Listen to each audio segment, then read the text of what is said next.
Hello everybody, welcome to Jo talk football. എൻ്റെ പൊന്ന് അർട്ടറ്റെ, മനുഷ്യനെ ഇങ്ങനെ ടെൻഷൻ അടിപ്പിച്ച് കൊല്ലല്ലേ പ്ലീസ്. മനുഷ്യന് വയസ്സായിക്കൊണ്ടിരിക്കുക, മുടിയൊക്കെ നരച്ച് ആകെ വയസ്സായിരിക്കുകയാണ്. ആ ഒരു സാഹചര്യത്തിൽ ഇങ്ങനെ ടെൻഷൻ അടുപ്പിച്ച് കൊല്ലല്ലേ. ലാസ്റ്റ് മിനിറ്റ് വരേക്കും എങ്ങനെയെങ്കിലും ഈ കളിയും തീർന്നാൽ മതി എന്നായിരുന്നു.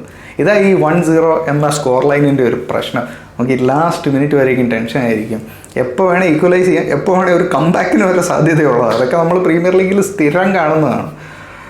എനിവേ, അങ്ങനെ നമ്മുടെ ആദ്യത്തെ കടമ്പ, ഏറ്റവും വലിയ കടമ്പ ഈ സീസണിൽ കടന്നിരിക്കുകയാണ്. ഓൾഡ് ട്രാഫോർഡിൽ പോയിട്ട് നമ്മൾ മാഞ്ചസ്റ്റർ യുണൈറ്റഡിനെ പരാജയപ്പെടുത്തിയിരിക്കുന്നു 1-0. ഇത് നമ്മുടെ ടീമിന് തരാൻ പോകുന്ന കോൺഫിഡൻസ് ചെറുതല്ല.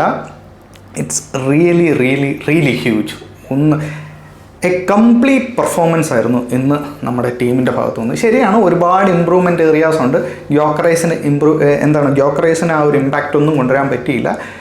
ഗ്യോക്കറേസിന് മാത്രമല്ല, സാക്കയ്ക്കും ഇന്ന് തീരെ ഇമ്പാക്റ്റ് ഉണ്ടാക്കാൻ പറ്റിയില്ല ഗെയിമിൽ. അതിന് മെയിൻ കാരണം മാഞ്ചസ്റ്റർ യുണൈറ്റഡിൻ്റെ ഡിഫൻസാണ്. എസ്പെഷ്യലി ഡിലിറ്റിൻ്റെ ആ വേൾഡ് ക്ലാസ് ഡിഫെൻഡിങ് ആയിരുന്നു. ഇച്ചിരി ഹാർഷായി പോവും, എന്നാലും പറയാലോ, ഗ്യോക്കറൈസിനെ ഡെലിറ്റ് പോക്കറ്റിലിട്ട് വെച്ചേക്കുമായിരുന്നു സബ്സ്റ്റിറ്റ്യൂട്ട് ആവുന്നവരേക്കും. പക്ഷേ അതിലൊന്നും എനിക്ക് പരാതിയില്ല. കാരണം എന്താണെന്ന് വെച്ച് കഴിഞ്ഞാൽ, ഗ്യോക്കറൈസിൻ്റെ ഫസ്റ്റ് ഗെയിമാണ്, അതും ഓൾഡ് ട്രാഫോർഡിൽ വെച്ചിട്ട്. ഇത്രയും പ്രഷറുള്ള ആ ഗെയിമിൽ ഹീസ് ഫൈൻഡിങ് ഹിസ് റിതം. ആ റിതം പുള്ളിക്ക് കിട്ടിയില്ല. അപ്പോൾ സെസ്കോ വന്നല്ലോ സെക്കൻഡ് ഹാഫിൽ, ഒന്നും ഒരു ഇമ്പാക്റ്റും നടത്താൻ പറ്റിയില്ല. കേട്ടോ, സിമിലർ ഇമ്പാക്റ്റ്, അതിലും നല്ലൊരു ഇമ്പാക്റ്റാണ് ഗ്യോക്കറൈസ് ചെയ്തതെന്നേ ഞാൻ പറയത്തുള്ളൂ. സോ എനിക്ക് ഗ്യോക്കറൈസിൻ്റെ പെർഫോമൻസിൽ അത്ര പരാതിയൊന്നുമില്ല. കാരണം ഗ്യോക്കറൈസിന് ഇങ്ങനെ എത്ര ക്വയറ്റായിട്ടിരുന്നാലും, എന്ന് വെച്ചാൽ ഒരു ഗെയിമിൽ 90ാമത്തെ മിനിറ്റ് വരേക്കും ഒരു ഷോട്ട് പോലും എടുക്കാതിരിക്കാനുള്ളൊരു ഒരവസ്ഥ വരും. പക്ഷേ എന്നാൽ 90ാമത്തെ മിനിറ്റ് ഒരു അവസരം കിട്ടുമ്പോൾ ഫിനിഷ് ചെയ്യണം. അങ്ങനത്തെ ഒരു പ്ലെയറിനെയാണ് നമ്മൾ ഗ്യോക്കറൈസിൽ നിന്ന് പ്രതീക്ഷിക്കുന്നത്. അല്ലാതെ മാഞ്ചസ്റ്റർ യുണൈറ്റഡിൻ്റെ വിട്ട് കുഞ്ഞാടെ വിട്ട് വെട്ടിക്കയറി അങ്ങനത്തെ ഒരു പ്ലെയർ അല്ലല്ലോ നമ്മൾ പ്രതീക്ഷിക്കുന്നത്. സോ പരാതിയില്ല, it's A first game. So പതുക്കെ ഗ്രാജുവലി ഗ്യോക്കറൈസ് നമ്മളൊക്കെ ഉദ്ദേശിക്കുന്ന പോലെ ഒരു പ്രോപ്പർ സ്ട്രൈക്കർ, ടാർഗറ്റ് മാൻ ആവും. ആരും അക്ഷമനാവേണ്ട കാര്യമില്ല. പക്ഷേ സാക്കയുടെ കാര്യത്തിൽ ഞാൻ ഇച്ചിരി സർപ്രൈസ്ഡ് ആയിപ്പോയി. ഭയങ്കര ക്വയറ്റായിരുന്നു, കംപ്ലീറ്റ്ലി ലോക്ക്ഡ്. മൗണ്ടിനെ പോലും ഡ്രിബിൾ ചെയ്ത് പോകാൻ പറ്റാത്തൊരു അവസ്ഥയൊക്കെ വന്നായിരുന്നു. So that was little bit surprising എന്ന് തന്നെ പറയേണ്ടി വരും. എന്നെ ഏറ്റവും ഇമ്പ്രസ് ചെയ്യിച്ചത് മറ്റാരുമല്ല, കാലഫിയോറി, സുബമെൻഡി, സലീബ. നമ്മുടെ ആ ഡിഫൻസ് ഇപ്പോഴും സോളിഡാണ്. നമ്മുടെ ആ ഷേപ്പ്, ആ ഡിഫൻസീവ് ഷേപ്പ്, നമ്മുടെ കയ്യിൽ ബോൾ ഇല്ലാത്ത സമയത്ത് നമ്മൾ എങ്ങനെ ഗെയിം മാനേജ്മെൻറ്റ് ചെയ്യുന്നു എന്നുള്ള ആ ഒരു സാധനം ഉണ്ടല്ലോ, ദാറ്റ്സ് വേൾഡ് ക്ലാസ്. പക്ഷേ ടെൻഷൻ അടിപ്പിക്കുന്ന ഒരു കാര്യം തന്നെയാണ്. പക്ഷേ എന്നാൽ പോലും നമ്മൾ ഭയങ്കര ഓർഗനൈസ്ഡാണ് നമ്മുടെ ആ ഒരു ഡിഫെൻസീവ് ലൈൻ എന്ന് പറയുന്നത്.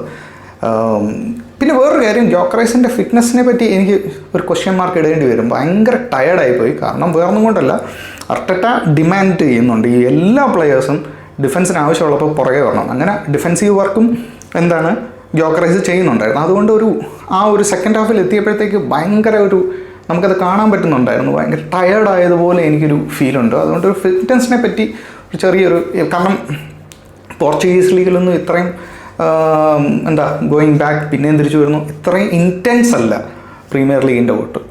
അപ്പം ഈ ഡിഫെൻസീവിൻ്റെ വർക്കിൻ്റെ കാര്യം പറഞ്ഞപ്പോഴാണ്, ഇന്ന് മാർട്ടിനെല്ലി അറ്റാക്കിൽ ഭയങ്കര പുവറായിരുന്നെങ്കിലും ഡിഫൻസിൽ അടിപൊളിയായിരുന്നു. ഈ ട്രാക്ക് ബാക്ക് ചെയ്യുന്നു, ഡിഫൻസിൽ നല്ല ഷിഫ്റ്റ് ഇടുന്നു. സോ ഡിഫൻസിൽ സൂപ്പറായിരുന്നു. ഓഡെഗാർഡ് പ്രീ സീസണിൽ മുഴുവൻ ഞാൻ പറഞ്ഞായിരുന്നു അത്ര നല്ല പെർഫോമൻസ് ഒന്നും അല്ലായിരുന്നു, ഇച്ചിരി വീക്കായിരുന്നു. പക്ഷേ ഇന്ന് ഓഡെഗാർഡ് സ്റ്റെപ്പ് അപ്പ് ചെയ്തു എന്ന് തന്നെ പറയണം. അമേസിങ് എന്നൊന്നും പറയാൻ പറ്റുന്നതല്ല, എന്നാൽ പോലും ഇന്ന് ഓഡെഗാർഡ് നമ്മൾ പ്രതീക്ഷിച്ച പെർഫോമൻസ് തന്നെയാണ് തന്നതെന്ന് പറയണം. വേറെ നമ്മൾ മറന്നു പോവരുതാത്ത ഒരു പ്ലെയർ ഡേവിഡ് റായ. 2 കിടിലൻ സേവ്സ്, അതും എംബോമയുടെ ഒരു ഹെഡർ ഒരു രക്ഷയില്ലാത്ത സേവായിരുന്നു. അതുപോലെ തന്നെ വേറൊരു സേവ് ഉണ്ടായിരുന്നു. സോ എഗെയിൻ റായ എന്ന് പറയുന്ന നമ്മുടെ വൻമതിൽ അങ്ങനെ തന്നെ നിന്നു.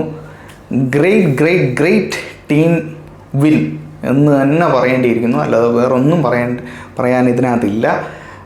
മാഞ്ചസ്റ്റർ യുണൈറ്റഡ് മോശമായിട്ടല്ല കളിച്ചത്, വളരെ നന്നായിട്ട് തന്നെയാണ് കളിച്ചത്. പക്ഷേ നമ്മൾ ഡിഫെൻസീവ്ലി ഭയങ്കര ഓർഗനൈസ്ഡ് ആയിരുന്നു.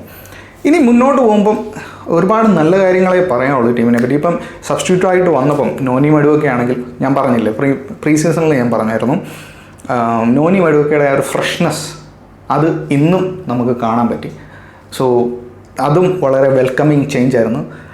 പിന്നെ വേറൊരു കാര്യം നമ്മൾ ശ്രദ്ധിച്ചു കഴിഞ്ഞാൽ ഇന്നത്തെ ഗെയിമിൽ ഫുള്ള് യെല്ലോ കാർഡിൻ്റെ കളിയായിരുന്നു. ടൈം ഡിലേ ആയി ഒട്ടന്നെ പോക്കറ്റിൽ നിന്ന് എടുക്കുന്നു, യെല്ലോ കാർഡ്.